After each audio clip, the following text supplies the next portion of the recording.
బీసీలని టార్గెట్‌గా చేసుకొని ఇటువంటి దాడులు జరుగుతున్నాయా? కొంతమంది అంటా ఉన్నారు. దీంట్లో అవినీతి చేసినప్పుడు బీసీలు ఏంటిది, రెడ్డిలు ఏంటిది, మళ్ళీ ఇదొక లైన్‌ని తీసుకొస్తా ఉన్నారు ఎందుకు అని చెప్పేసి కొంతమంది అంటారు. వాటికి ఏం సమాధానం? ప్రపంచంలోనే అతిపెద్ద ప్రజాస్వామ్య దేశం భారతదేశం. అతిపెద్ద లిఖిత రాజ్యాంగం. దాదాపు 150 కోట్లు ఉన్న జనాభా ఉన్న దేశంలో 75 కోట్ల జనాభా లెక్కలు లేని దేశం. పందులు, కుక్కలు, అడవిలో ఉన్న చెట్ల లెక్క ఉంటుంది కానీ నిస్సిగ్గుగా కేంద్ర రాష్ట్ర ప్రభుత్వాలు బీసీల జనాభా లెక్కలు లేవని చెప్తున్నది. బ్రిటిషోడు ఎప్పుడో 1932లో 31లో బీసీల లెక్కలు చేసిండు. అసలు ఫస్ట్ ఇది ప్రజాస్వామ్య దేశమా, అర్ధ ప్రజాస్వామ్య దేశమా? ఇప్పుడు వట్టె జాన యాదవ్ అనేట ఆయన తప్పు చేస్తే చట్టం అందరికీ వర్తిస్తుంది. ఇప్పుడు రాష్ట్రంలో దాదాపు 3000 రైస్ మిల్లులు ఉన్నాయి. 3000 రైస్ మిల్లుల డేటా ఇప్పుడు చిరంజీవి సార్ రాసిన బుక్లో మీకు ఇందాక చెప్పాం. 95% రైస్ మిల్లులు ఎస్సీ, ఎస్టీ, బీసీల చేతిలో కాకుండా అగ్రవర్ణ ఆధిపత్య కులాల చేతిలో, అది కూడా పిడికెడు మంది పెత్తందారుల చేతిలో ఉన్నాయి. ఇప్పుడు ఆరుగాలం కష్టపడి పండించే రైతన్న నష్టపోతున్నాడు, వినియోగదారులు నష్టపోతున్నారు. ఈ దాదాపు తెలంగాణలో 2023-24 డేటా ప్రకారం 2,80,00,000 టన్నుల వరి పండితే దాదాపు 1,30,00,000 టన్నుల బియ్యం ఉంది. ఈ 1,30,00,000 టన్నుల బియ్యం ప్రాసెసింగ్ చేయాలంటే 3,000 రైస్ మిల్లులు ఉంటే 1,100 పారాబైల్డ్ రైస్ మిల్లులు ఉన్నాయి. ఈ 95% రైస్ మిల్లులో టాప్ 100 రైస్ మిల్లులు తీసుకుంటే ఒక్క ఎస్సీ, ఎస్టీ, బీసీ కూడా లేరు. తప్పు వట్టె జాన యాదవ్ తప్పు చేస్తే చట్ట ప్రకారం, రాజ్యాంగం ప్రకారం శిక్షించండి.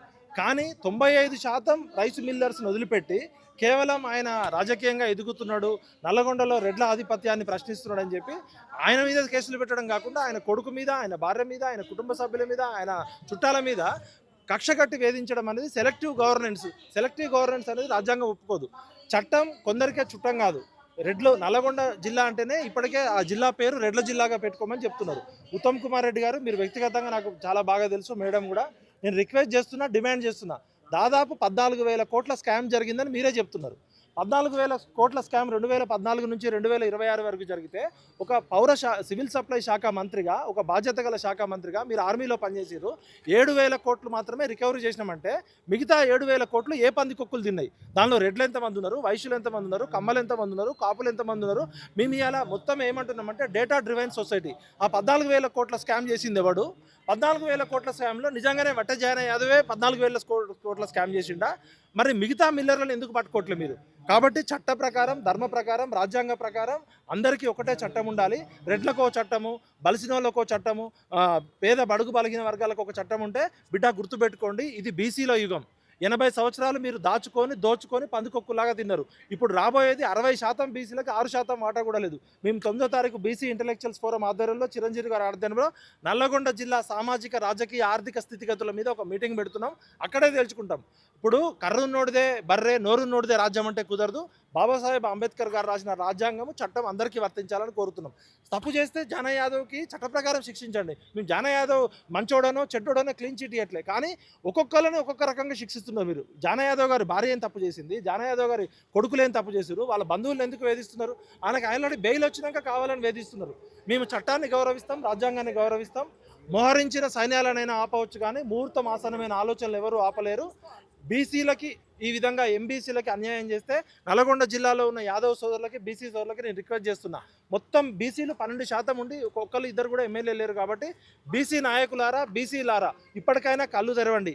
ఈ అగ్రవర్ణ ఆధిపత్య మనువాద భావజాలం ఉన్నోళ్ళని వేటాడుతున్నారు మన బీసీ నాయకులని. కాబట్టి జాన యాదవ్ రాజకీయాల్లో ఉన్నాడు కాబట్టి, బీసీల గురించి కొట్లాడుతున్నాడు కాబట్టి ఆయన టార్గెట్ చేస్తున్నారు. మరి ఇదే రెడ్ల మీద దాడి చేయగలరా మీరు? ఇదే అగ్రవర్ణ బిల్లుల మీద దాడి చేయగలరా?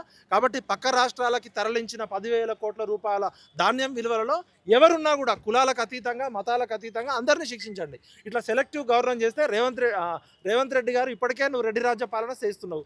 ఉత్తమ్ కుమార్ రెడ్డి గారు మీరు ఓపెన్గా 14,000 కోట్ల స్కామ్ అయిందని చెప్పి ఫస్ట్ మీరు రిజైన్ చేయాలి. సివిల్ సప్లైస్ డిపార్ట్మెంట్ ఫెయిల్ అయింది. ఎన్ఫోర్స్మెంట్ అండ్ విజిలెన్స్ ఏం చేస్తున్నది, అధికారులు ఏం చేస్తున్నారు? ఇది ఆర్గనైజ్డ్ మిల్లర్ స్కాము. దీనిలో చిన్న చేపలను పట్టుకొని శిక్షించి పెద్ద తిమ్మింగ్లను వదిలేస్తే మేము ఊరుకునేది లేదు.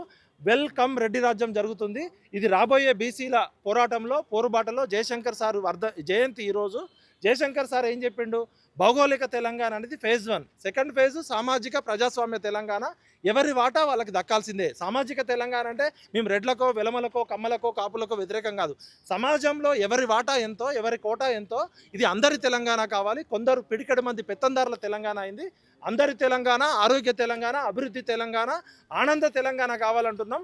సమాజంలో ఎవరి వాటా ఎంతో వాళ్ళకి దక్కాల్సిందే. 56.8% ఉన్న బీసీలకి అన్ని రంగాల్లో వాటా దక్కేదాకా మేము పోరాటం చేస్తాం. జై హో జయశంకర్, జై సామాజిక తెలంగాణ. ఆయన తప్పు చేస్తే చట్ట ప్రకారం శిక్షించండి, ఉరివేయండి, మేము వ్యతిరేకం కాదు. మరి అదే రెడ్లు 10 మంది మిల్లులలో 9 మంది టాప్ 20 టాప్ 50 మిల్లులు తీసుకుంటే 90% వైశ్యుల చేతిలో, రెడ్ల చేతిలో, కమ్మల చేతిలో ఉన్నాయి. మరి జానయ్య యాదవ్ ఒక్కడు తప్పు చేసిండా? చట్టం జానయ్య యాదవ్ ఒక్కడికే వర్తిస్తుందా? సెలెక్టివ్ గవర్నెన్స్ అనేది రేవంత్ రెడ్డి ప్రభుత్వం చేస్తుంది. ఓపెన్గా మేము బహిరంగ చర్చ పెడతాం. మొత్తం రైస్ మిల్లర్లు చేసిన స్కామ్ ఎంత, దానిలో ఉన్న అందరినీ శిక్షించండి.